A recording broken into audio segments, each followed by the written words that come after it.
Holistic connection. Let's heal. Holistic connection. Let's learn. Holistic connection.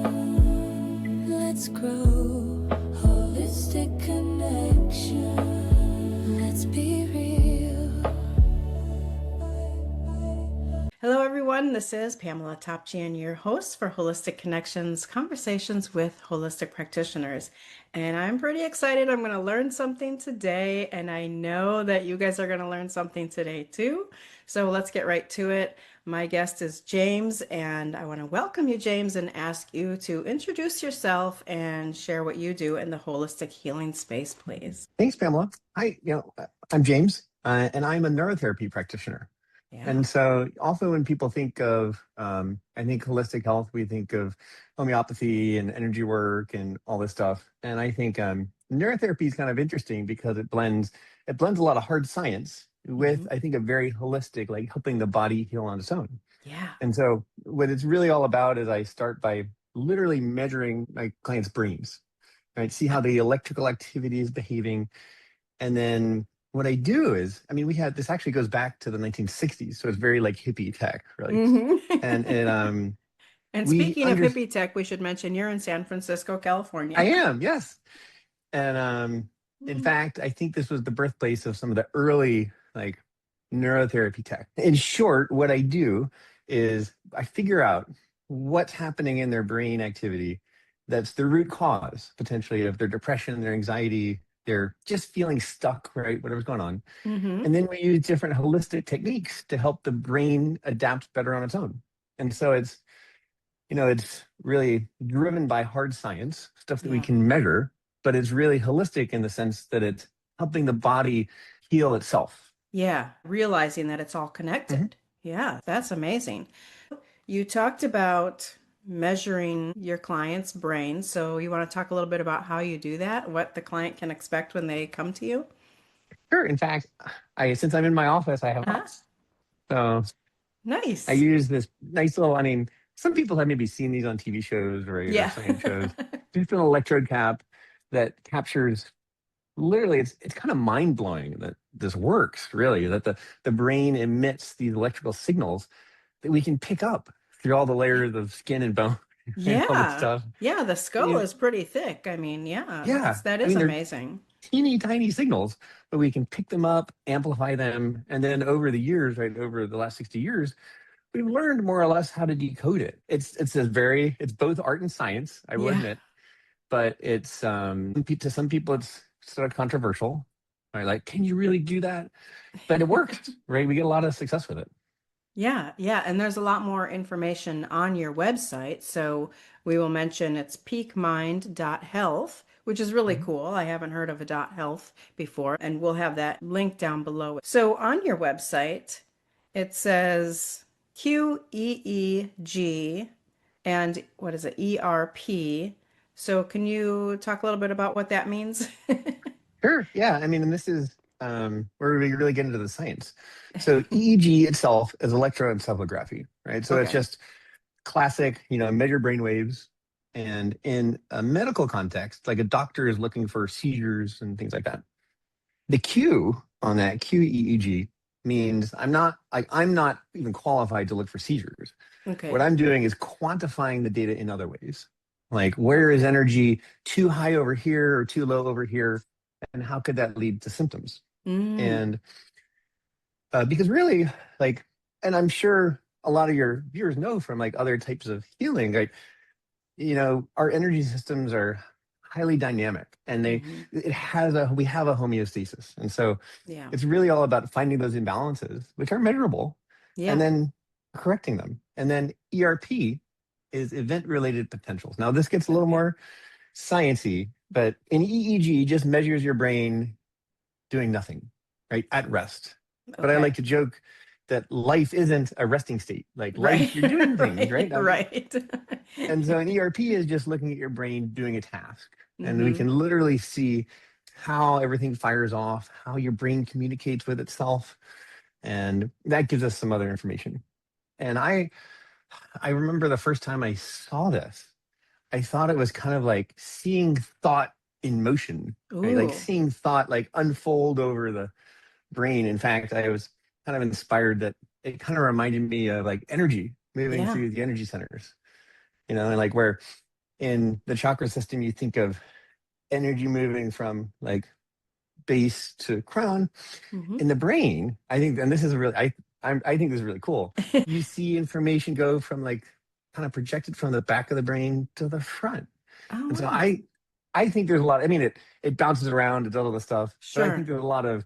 there's potentially a lot of correlation between these things. Like maybe what we're seeing in the brain is actually Hmm. a reflection of the same energy system. Yeah, so interesting. Wow. Wow. So you showed us the cap and talked a little bit about, what you're looking for. So you see people, obviously, you have to do that in your office in Mhm. San Francisco. So I know you have other services or things that you can guide people to do themselves, that for people virtually. So can you talk a little bit Mhm. about that? How you would work with people virtually in Sure. different.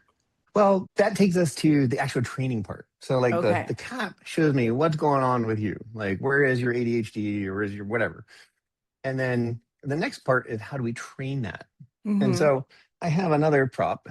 I tend to work a lot with people here in the office, Yeah, and that's really great. Like that's my dream situation is see sure. somebody in person, right? You can read them better. Mm-hmm. But we can also do this stuff remotely. So like these days, what we do is once I know what's going on and we figure out what to train, um, my clients either come into the office or they get a little at-home kit Ah, where it's I won't take it out. It's another cap. You put it on your mm-hmm. head, and it's measuring your brain the same. But what's neat is now you play a video game. For example, you play a video game on your phone, Yeah. and the game responds to your brain. So Wow. like when um, your mood circuits, for Yeah. example, are kind of seeing the world a bit better. Oh, the game goes faster, Mm. right? Or when your attention is dialed in, the game goes faster. And so this creates a feedback loop, Yeah. and your brain starts to learn because it knows what feels good. It just needs a little encouragement. Yeah. Will somebody be able to buy that, or do It's you typically a rent it rental. to them? Yeah. Okay. Okay. So you send it to them and then you guys work together and you explain to them how to work with that remotely. Okay. I see. I Yeah. see. And then you also have coaching on your website. Is that correct? I do. It's a little more niche. Like I do a lot Mm-hmm. of sometimes I have clients where what's going on in the brain isn't maybe rooted in the brain. And Mm. we're gonna have to start to go deeper, like Yeah. disentangle their diet or their lifestyle. And Mm-hmm. sometimes we even do lab testing, right? I help them get Mm-hmm. some lab testing so we can figure out what supplements will be just right for them, Oh, nice. Yeah. and things like that. And so but that becomes much more custom. So that's in the coaching Sure. realm. Sure. Yeah. Good. So how did you first become interested in doing all of this? Well, I bet like a lot of people who get into healing, it starts with like healing yourself. I mean, I bet that's a pretty common story. Yeah. Yeah, for me, like my background is in tech, right? Mm-hmm. I come from a cybersecurity background. And you think, well, Mm. how do you go from cybersecurity to holistic healing? But it was really just I mean, I was on a sort of an executive track, Mm-hmm. but I just knew I wouldn't make it unless I could just, my attention was better. If I could stay awake through meetings, if I just Sure. functioned better. But when I started to look at the brain and realized, that we can change this stuff, like that alone is pretty mind blowing. Yeah. But for me, a bigger personal insight was that I believe, and this is something I'm writing about now, is I have this intuition that what we see in the brain must be like somehow a reflection of the psyche itself. Mm-hmm. And I feel like we're going to reach a point where science and spirit kind of Yeah. really do merge. And I find that so inspiring. Like I had to, Silicon Valley it's pretty lucrative. Yeah. But I had to Yeah. like drop that and get on board with this. Yeah. Yeah, so interesting and it's interesting too to be sort of on the cusp of that. And I think that like you said you have this intuition and I agree with you and there's a lot being talked about in that space right now and I do also believe that we're going to see some big revelations and things coming in that space of Mhm. maybe spirit or intuition and consciousness, melding together with what's happening in the brain and with our energy fields and all of that, for sure. Mhm. So you mentioned you're writing about this now. So you are an author. You want to talk about that a little bit? I'm a new author. I saw, Yeah, yep. unpublished yet. I'm writing a book that's been through a couple iterations. The Yeah. the current title is The Quantified Soul. And Okay. so now I want to be clear. I'm not Yeah. suggesting that I think we'll be able to quantify the entirety of the soul. Like that would, Yeah. It's just a it's a good title, title. just a It's just a title, title to right? catch you. But I do think what it's about is a a conceptualization I've come to about the brain, showing us a kind of translation Mm-hmm. of the mind in motion. And what I suggest is that the dynamics of the brain in terms of like waves and oscillations and how it communicates is the same dynamics as the mind itself. And that even though they're two different things, like you've Mm-hmm. got the mind over here, well, nowhere, like in a singularity, and you have the brain here in space and time, even though they're two different things, I suggest they're speaking the same language. And if Mm. you can understand that language, yes, you're not looking at the soul itself, but you can still, I think we can still sort of decode it. And Yeah. that Yeah. when we help people heal, like I feel strongly that mental health isn't just a luxury, in a reality that's much more mental and spirit than physical. Like our mental health isn't a side quest, it Right. is the main event, right? And Ah, so yeah. I'd really like to see a future where like I have a chapter titled Roads, Bridges, and Minds, right? Because Mm-hmm. we invest in roads and bridges and all this infrastructure, Yeah. but what about our minds? Yeah. What about internally Yeah, and consciousness? Yeah. All of yeah. it. And I'd like to add, especially for your audience, it's not just, the brain is just the pathway I've taken into this, Mm-hmm. right? Like all these other things, we're all dealing with the same thing. So we all have like different languages. I like the brain because it's such a high fidelity signal and it's something we can measure, right? Like Right. all of these Right. modalities work, but the brain is so unique in that it's just like it's the most complex noise. People call it the most complex noise in the Mm-hmm. universe, but it's not noise, obviously. Yeah, yeah.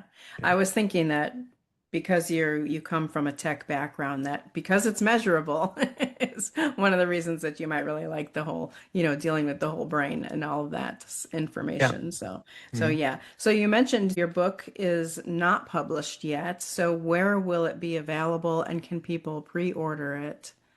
Almost, right? So Okay. it's just finishing the last edits and starting to circulate it with some reviewers, kind of get Okay. some early feedback. I'm planning for publishing in April, although I have a friend who suggested I need to look at the whole astrology picture and like find the right. Ah. And I was like, oh, you're right. Yeah. So that might change, Yeah, but yeah.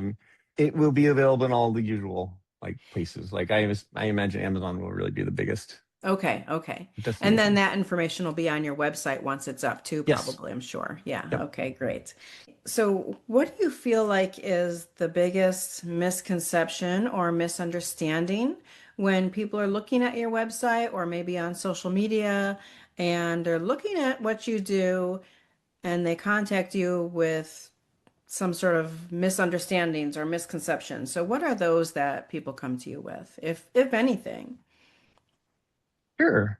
I think maybe the most common misconception I get probably is a lot of people actually ask me, can I, is this a session?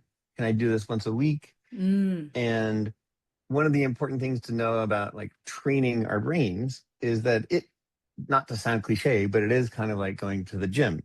The sure. big difference is it's not a lifestyle, right? So Yeah. we need to do training on a regular basis. I tell people like minimum, if you can't do 3 times a week, I won't do it.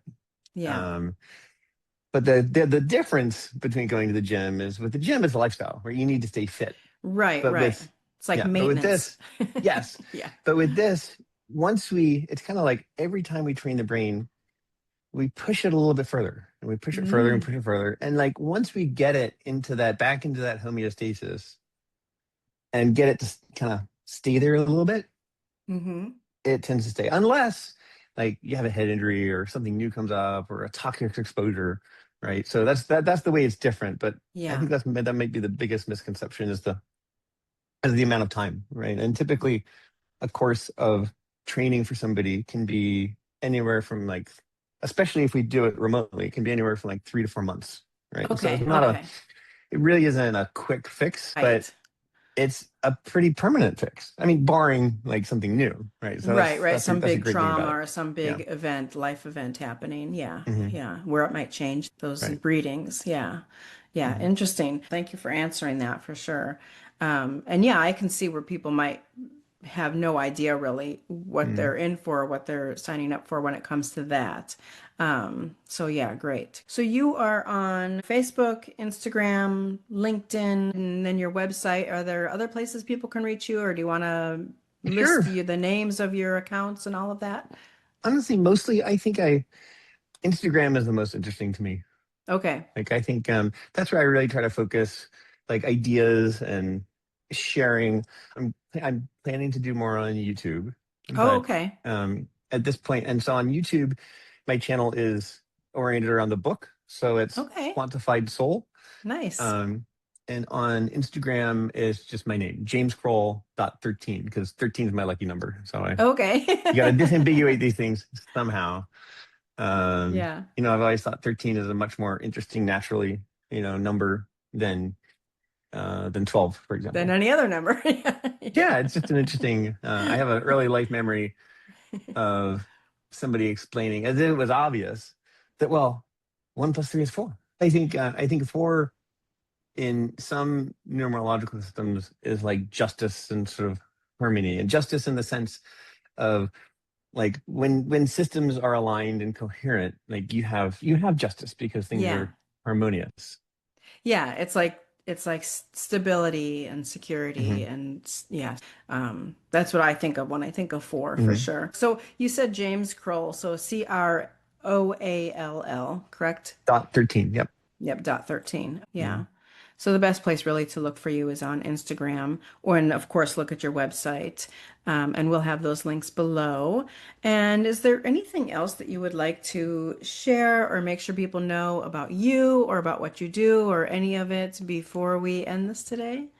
Sure. Yeah, I think what I'd really love to close with and leave people with is kind of two big thoughts. Is one is you are not your brain, right? And Yeah. so a lot of stuff happens, and our brain responds automatically, whether or not yes, I believe the psyche is involved, but like we respond unconsciously to all of these life events. And so Mm-hmm.